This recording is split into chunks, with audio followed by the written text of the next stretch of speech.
Hello and welcome to Marco's Marvel Monday Movie News on Marvel Movie Fan for April 6, 2015. Like usual, this video is divided into 3 sections. You can skip through this video by clicking on the timestamps below.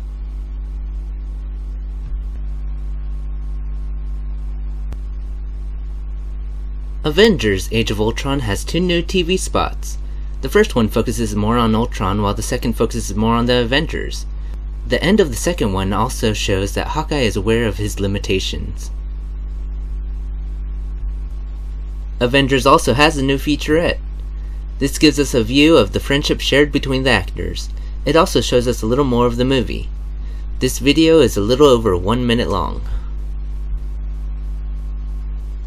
IMAX is giving people a chance to vote for the posters that they will receive when watching Avengers: Age of Ultron in IMAX during the opening show on April 30th. You can vote through Facebook by commenting with the hashtag that corresponds with the poster you like. You can also tweet at Avengers with the hashtag of the poster you want.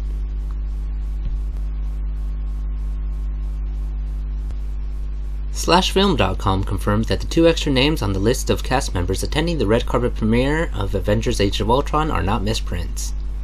Those 2 names are Julie Delpy and Linda Cardellini. It is not known which characters they will play.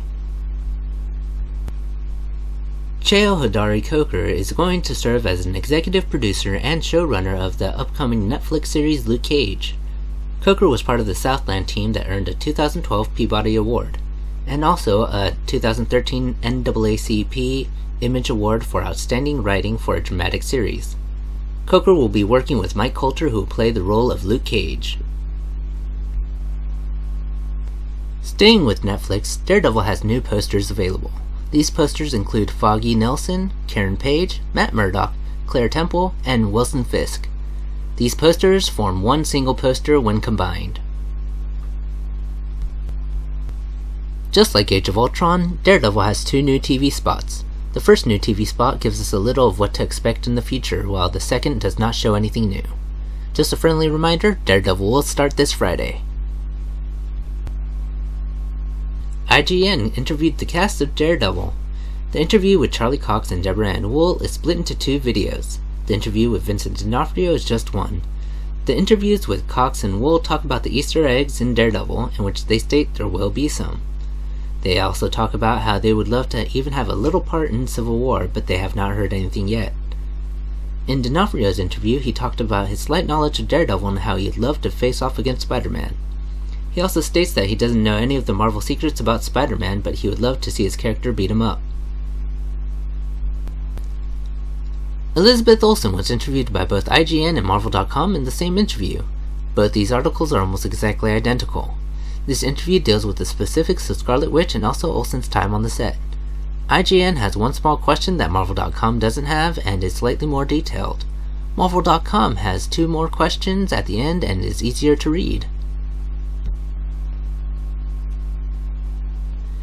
Aaron Taylor Johnson also had an interview with Marvel.com and IGN.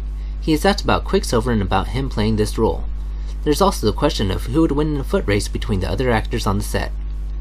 These articles did not give any of the plot points away and are very fun and informational. IGN's article seems to have a better layout, more details, and more questions. Edward James Olmos had 2 interviews in the past week. During his interview with E! He discussed his past roles and his excitement about joining Marvel. He also talked about the conflict with Coulson and Agents of S.H.I.E.L.D. In the interview with Marvel.com, he goes into more details of the conflict within S.H.I.E.L.D. He gives real-life examples of how the 2 sides of S.H.I.E.L.D. are different and how they are still part of the same system.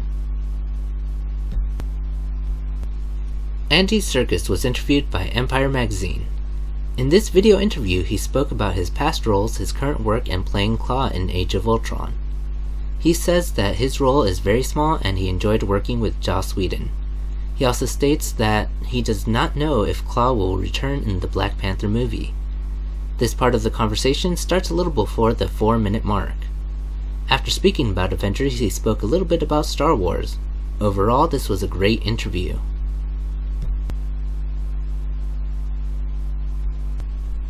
Deadpool had an interesting interview/teaser come out. This was an interview with Ryan Reynolds discussing the rating of Deadpool.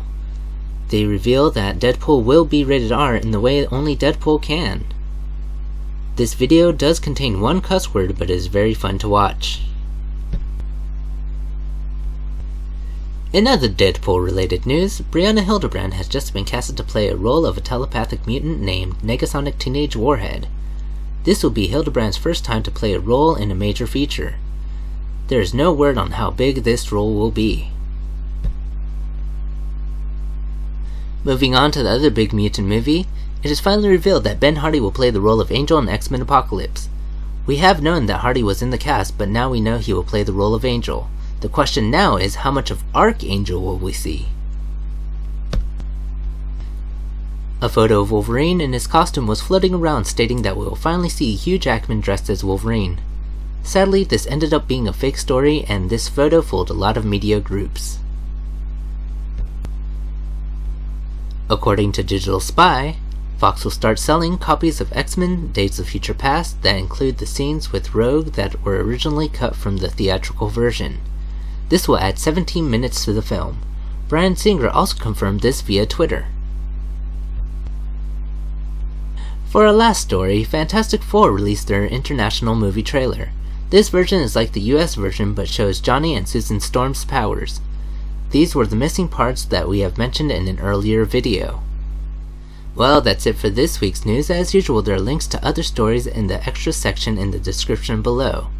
These news stories include the photos from the Daredevil red carpet premiere, an Audi commercial that includes clips of Age of Ultron, one question at Emerald City Comic Con about the possibility of the MCU tying in with the Marvel animation team, and how Steven DeKnight would love to see a live-action Punisher with an R rating.